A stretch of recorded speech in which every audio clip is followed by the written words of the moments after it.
नमस्कार मित्रों, जीवन दर्पण ज्योतिष में मैं दिवाकर वशिष्ठ आप सभी का स्वागत करता हूँ। मित्रों, आज हम चर्चा करेंगे कि भगवान शिव का पूजन रात्रि में क्यों किया जाता है।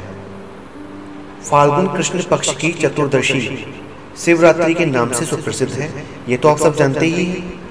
यह भगवान शंकर की आराधना का प्रमुख दिन होता है, जहां अन्य देवी देवताओं का पूजन अर्चन दिन में होता है, लेकिन भगवान शंकर को रात्रि क्यों प्रिय हुई और वह भी फाल्गुन कृष्ण चतुर्दशी को।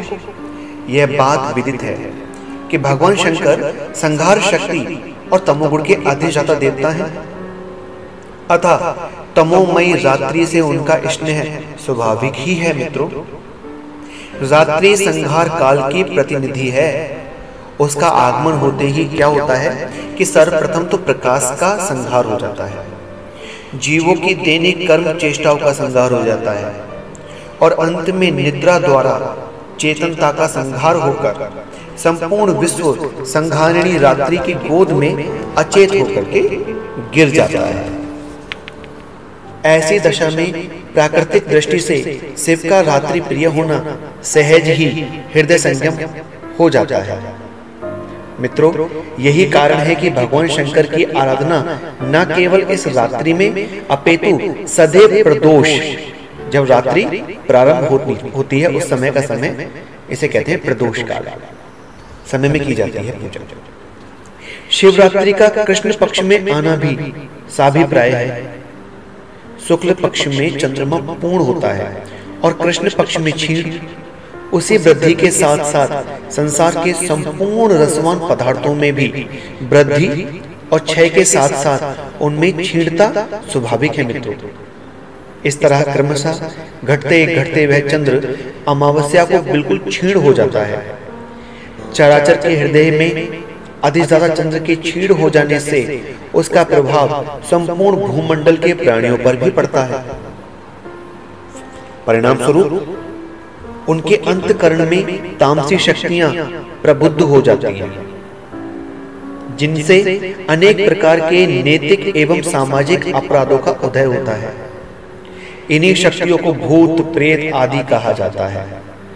ये सारे के सारे शिव के गण हैं, जिनके नियामक भूत भावन शिव हैं। दिन में जगदात्मा सूर्य की स्थिति तथा आत्म तत्व की जागरूकता के कारण ये तामसी शक्तियां विशेष प्रभाव नहीं दिखा पाती, लेकिन मित्रों, चंद्र विहीन अंधकारमयी रात्रि के आगमन के साथ ही इनका प्रभाव प्रारंभ हो जाता है।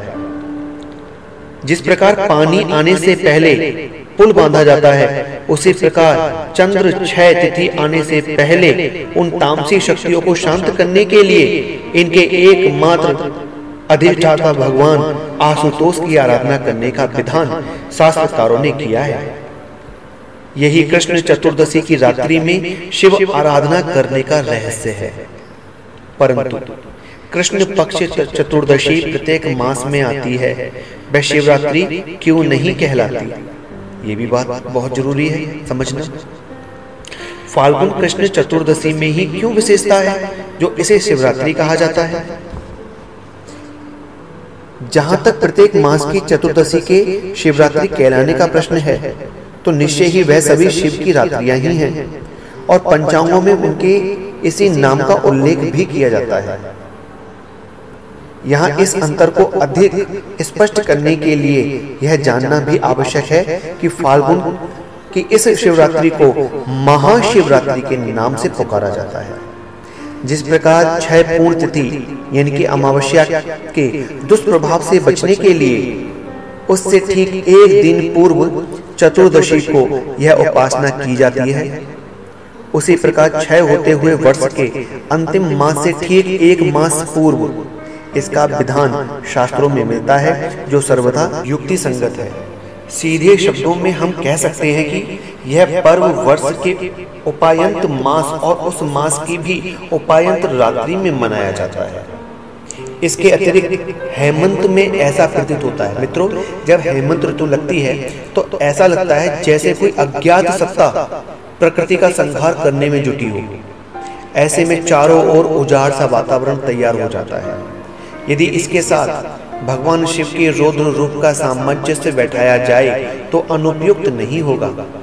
रुद्रों के एकादश संख्यात्मक होने के कारण भी यह पर्व 11वें मास में ही संपन्न होता है, जो शिव के रुद्र स्वरूपों का सूचक है।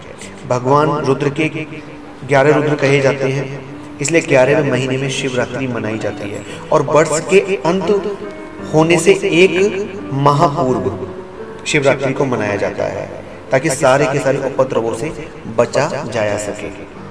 तो मित्रों, यही एक कारण है कि भगवान शिव के पूजन में रात्रि विशेष करके महत्वपूर्ण होती है पूजा करने के लिए, और इसीलिए शिवरात्रि मनाई जाती है।